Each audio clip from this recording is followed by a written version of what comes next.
Lepo pozdravljeni, gospod Alojz Stražar, predsednik Kulturnega društva Miran Jarc in organizator prireditve tu, kjer se trenutno nahajava, v poletnem gledališču Studenec. Dobar dan. Pa začniva na samem začetku. Kdaj in predvsem kako se je vse skupaj začelo? Tako delovanje kulturnega društva, kot tudi poletnega gledališča. To pa sega kar daleč nazaj. Leta 1949 so brez mene, takrat tukaj v bližnjem pod Kozovcem, to je bil en tak velik toplar in tam so odigrali takrat 3-krat predstavo v Ljubljano jo dajmo.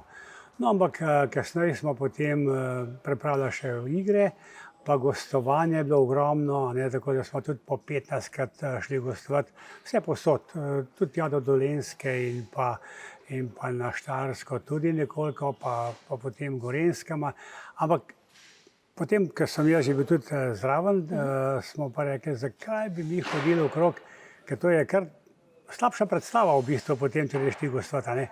Tako da smo se odločili, da bomo nekje prostor našli primeren, da bi lahko zunaj odigrali, ki pri nas pa dvorane pa nismo imeli.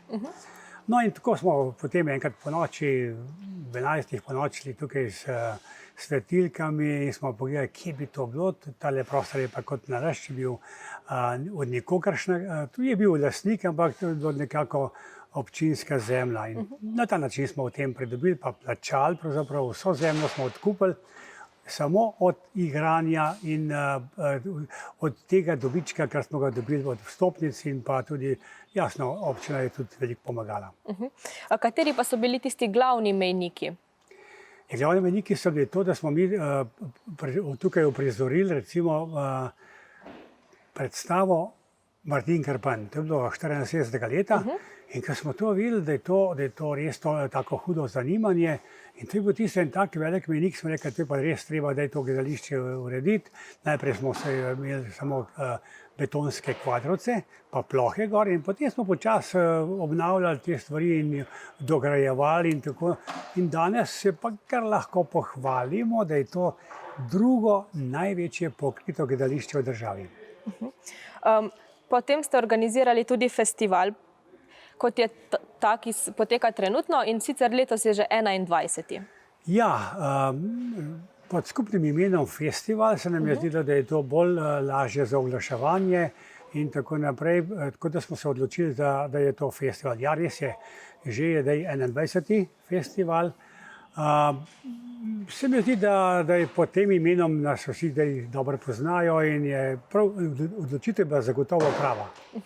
V sklopu festivala vsako leto poteka veliko dogodkov. Tisti glavni dogodek pa so domače gledališke predstave. Ja, res je. Pri nas se dogodi kar v poletju nekje 20 do 25 celovečernih dogodkov. Od koncertov, opera, domala obe opere sta gostovali pri nas, potem vsa gledališča. Najprej se spomnim, da je bilo najprej Šentjakobsko gledališče, potem Mariborska opera, Ljubljanska opera in vsa gledališča, kar jih je v državi, so že tukaj gostovala, tako da je pa zanimivo, da smo imeli nekako res eno srečno roko, da je ta ambient izjemno dober, pa tudi vsem je všeč. Tako da, če enkrat gostujejo prihodnje leto spet, ali pa saj, kakor jih lahko povabimo, ker tukaj pri nas ni ne vem koliko predstav lahko, še sem rekel okrog 20, a ne 25. Vemo, da smo na deželi, da ne moramo kar vsak večer imeti prireditve, pa tudi mi smo ljubiteljsko gledališče in nihče ni zaposlen in že tako so kar hude obremenitve za vse nas. Pa omenila sva domače gledališke predstave. Katere so bile tiste najodmevnejše? Veliko bi lahko rekel, veliko takih je, ki bi lahko rekel, da so meni bili najbolj pri srcu. To je bil, kot sem že rekel, Martin Krpan, potem je Dama z Maksima, potem je bil Pod sobodnim soncem, potem Čarlijeva teta, potem ženitev ruskega pisatelja in skratka opereti, Ptičar in pa Planinska roža. Take operete imajo pri nas ljudje zelo radi. To so take zgodbice, ki jih ne pozabiš in tudi na nek način Ravno pri Ptičarju nas je bilo na odru 130, to je bilo največ, kar je lahko. Drugače pa to tudi po 70, 60, tudi 80 nastopajočih. Pa reciva še kakšno besedo o letošnjem festivalu. Kateri dogodki so se že odvili, kaj še bo potekalo?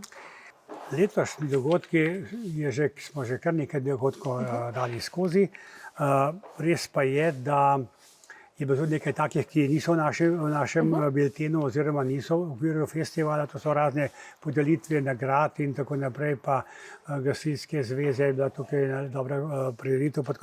Drugače pa gostovanje koprskega gledališča, Tuto Šomato, to je bilo 2 večera, to pa je v sodelovanju z Bernikovim domom iz Domžal, potem je Luna Park iz Ptuja, no in pa še Newsling kvartet, to smo pa v naši domeni, pa Iztok Perič, mislim, da je Uroš Perič, ja, Uroš Perič, potem zelo odmeven koncert, sijajno je bilo letos in prav zaželjeno, 15-letnica je bila Nine Pušlar, to je bilo tudi krasno.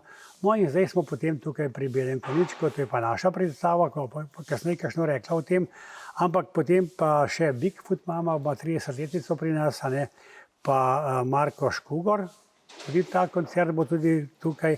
No in na koncu pa sledi še koncert v Kratinski cerkvi, to je lepa gotska cerkev, akustična, tukaj pa jesenska pesem je naslov tega koncerta. Na tem koncertu bodo nastopali v glavnem pa naši pevci, ki so mladi, študirani pevci in bo tudi zelo zanimiv večer. Vse skupaj pa poteka predvsem v sklopu 30-letnice države. Tako, vse to smo posvetili 30-letnici države, veseli smo, da lahko posvetimo naše letno predstave tej obletnici. Veseli smo, da lahko delamo, veseli smo tudi, da lahko po vsem tem, kar se dogaja glede korone, da spet lahko postavimo na oder in razveselimo naše obiskovalce, ki jih je iz vseh koncev Slovenije veliko. Pa se osredotočiva na domačo igro, ki je aktualna letos in sicer pri Belem konjičku. Po kakšnem principu ste jo sploh izbrali? Ja, prej sem že omenil, da so operete pri nas zelo dobro in lepo sprejete in to je sicer, starejši ljudje dobro vejo, da je opereta pri Belem konjičku živela pred vojno, po vojni, domala na vseh odrih po Sloveniji. Torej, če vprašamo kateregakoli starejših obiskovalcev, če poznajo opereto pri Belem konjičku, jaz vem, da taki, ki so mojih let, pa malo starejši še, da vsi poznajo to opereto. No, ampak mi ne govorimo o opereti, mi govorimo o predstavi, ki je opereta nastala iz te predstave. In potem je bilo to jasno prevedeno v slovenski prostor. Josip Mazij iz Žirov na Gorenjskem je prevedel v slovenščino. Ja, priredba je pa sicer moja priredba in sem jo postavil v Bohinj. Tako da ta zgodba se zdaj dogaja v Bohinju, v glavni hotel, en največji hotel, kar jih pač v Bohinju je in tukaj je ta zgodba se odvija. Jaz vem, da vsi poznajo te songe iz te operete, ampak tokrat tukaj pa gre za nove pesnitve in novo glasbo, ki jo uglasbil je pa te pesmi Slavka Avsenik mlajši in so zanimivi, tako da sem prav presenečen, ki igralci prav uživajo zdaj, ki je vaja. Upam, da bo še potem mnogo boljše, ko bo predstava. Omenili ste igralce.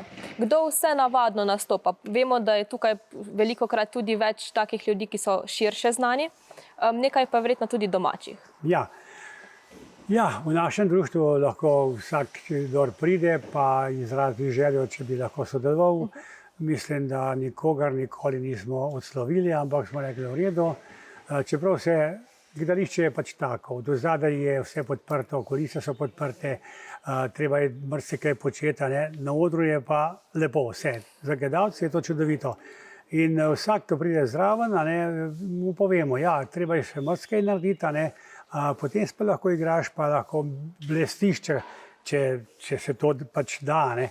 No, tako da je kar veliko teh igralcev, ampak vsi igralci tukaj, kot jih imamo letos, so v glavnem taki, ki so že bili pri nas, nekaj pa res je pa novih. A ne. Tako da letos nastopa v glavni vlogi je Pija Brodnik in pa Jure Sešek. No, letos Kondi Pižoren žal ne more zaradi težav, ki jih ima. In je na njegovo mesto prišel Marjan Bunič, potem je Nadja Trnifi, ta je pa nova, pevka, zelo dobra, pa Špila Prenar, to je naša, potem Jože Vunšek tudi je naša, ne, ki je stalno naš, potem Tina Devevc, dobra pevka, pa Gregor Ravnik, odličen pevec tudi, in igralec, pa Rok Bavčar, no in še vrsto drugih, predvsem pa potem naših je, ja, so vsi naši pravzaprav. Drugače pa je 10 je takih, ki so od zunaj prišli pomagati. Vemo pa, da niso zgolj igralci pri predstavah in pa tisti ljudje, ki jih mi vidimo, ampak je tukaj vzadaj še kup drugega kadra. Koliko ljudi sodeluje za pripravo ene takšne predstave? Kar nekaj. Seveda za luči rabimo najmanj 5-6 ljudi, a ne. Potem vzadaj v zaodrju tudi tam je 5-6, kar jih je takih, a ne. Da ne govorim potem pri parkiranju, so tudi vsi naši fantje, pa to, ja, 30 najmanj. 30 ljudi je zagotovo še vključenih v to, da predstava pravzaprav lahko se začne. Kako pa potekajo same priprave? Vidimo, da tule za nama že pripravljajo sceno, pa ostale stvari. Ja, dosti zgodaj začnemo s pripravami, a ne. Mi ne moramo čakati, recimo, ko pri nas festival poteka in ko se festival konča, mi imamo mogoče samo še 14 dni do same premiere, a ne. Tako da pripravljamo prej, leta smo en teden gotovo prej pripravljali, že kar sestavljali hotel in tako naprej, pa ozadje in tako vse te stvari, tako da je potem dosti hitro, a ne.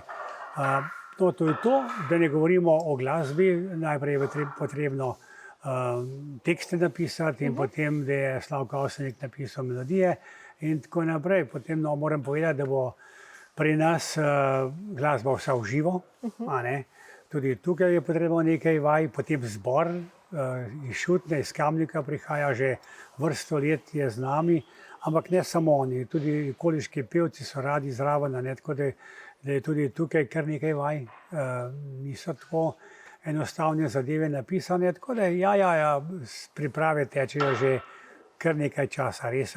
Čeprav jaz sem hotel to predstavo delati že v lanskem letu, seveda pa smo imeli že 8 vaj lektorskih, pa se je potem zadeva ustavila in tako da nadaljujemo, čeprav od lanskih vaj ni ostalo prav nič.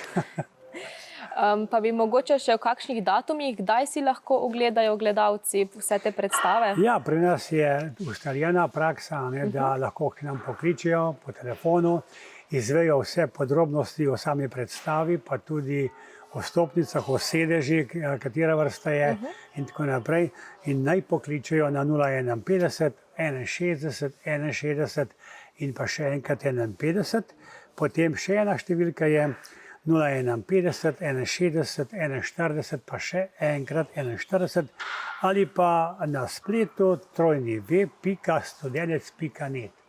In tukaj lahko rezervirate, prevzamete vstopnice, finančno poravnate in imate svoj sedež in uživate v dobri predstavi. Kakšni pa so plani za naprej? Imate mogoče že v mislih, kaj vse bo naslednje leto? Ja, običajno ne razlagam kaj dosti prej, ker vedno se lahko spremeni. Včasih sem že prej povedal, računam na to, pa to, bomo se verjetno zmanjili za to in to predstavo. Pa potem okoliščine, recimo letos, jaz sem moral zamenjati kar 4 igralce, ključne igralce, ker ni šlo, a ne. In potem pa dostikrat se zgodi, da moram predstavo zamenjati zaradi tega, ne. Tako da narad govorim o tem, kako bo naprej, kar bomo skušali narediti najboljše, kar znamo. Ok, super. Najlepša hvala. Tudi vam hvala za povabilo.